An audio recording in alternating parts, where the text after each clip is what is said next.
একটা মোল্ড দিয়ে আজকে আমি ২টা বেন্টো কেক ডেকোরেশন করে দেখাবো।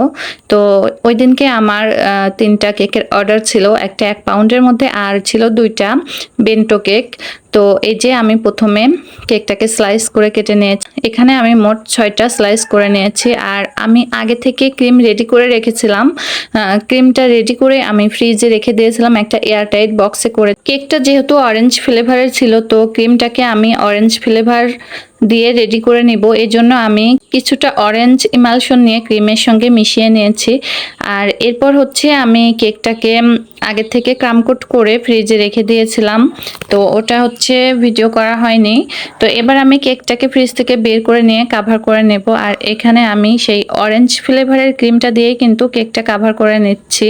বেন্টো কেকগুলো যেহেতু অনেক ছোট হয় আর এর উপরে খুব বেশি একটা ডিজাইন করা যায় না, তো এই বেন্টো কেকটা আমি একদম সিম্পলভাবে ডেকোরেশন করব।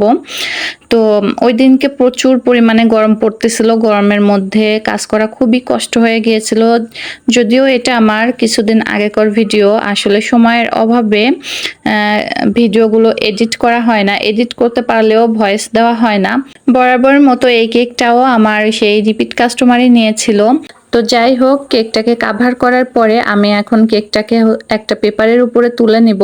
পেপারের উপরে তোলার পরে আমি বেন্টো বক্সের মধ্যে কেকটাকে দিয়ে দিব, কারণ বেন্টো কেক সবসময় বক্সের মধ্যে করে ডেকোরেশন করলে কেকটা সুন্দরভাবে ডেকোরেশন করা যায়। এতে বক্সের মধ্যে উঠানোর সময় কোনো ফুল নষ্টও হয় না, কেকটার ডেকোরেশনটা নষ্ট হয়ে যায় না। আর এরপর আমি হচ্ছে এখানে একটা 6B নজেল নিয়ে নিয়েছিলাম।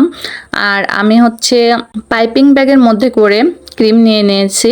পাইপিং ব্যাগের ভিতরে ক্রিম ভরার পরে আমরা কোনো সময় কিন্তু হাত দিয়ে ক্রিমটা চেপে চেপে পাইপিং ব্যাগের মাথায় নিয়ে যাব না। এভাবে কোনো নাইফ বা স্ক্রাপারের সাহায্যে এভাবে করে নিয়ে গেলে কিন্তু আমাদের ক্রিমটা খুব সহজে নজেলের মুখ পর্যন্ত চলে যাবে। আর আমাদের পাইপিং ব্যাগটা অনেক দিন পর্যন্ত আমরা ব্যবহার করতে পারবো।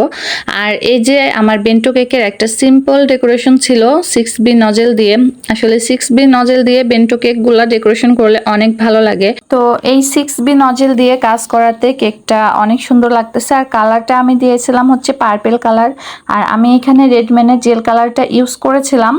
আর ডেকোরেশন শেষে আমি মাঝখানে কিছু সুগার বল দিয়ে দিয়েছি। আর এর মধ্যেই আমার ডেকোরেশন করা শেষ হয়ে গেল এই কেকটি।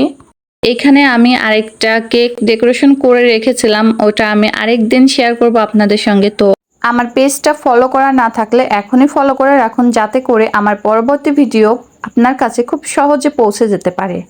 আজকের ভিডিও এ পর্যন্তই, দেখা হবে আবার পরের ভিডিওতে। সে পর্যন্ত সবাই ভালো থাকবেন। আল্লাহ হাফিজ।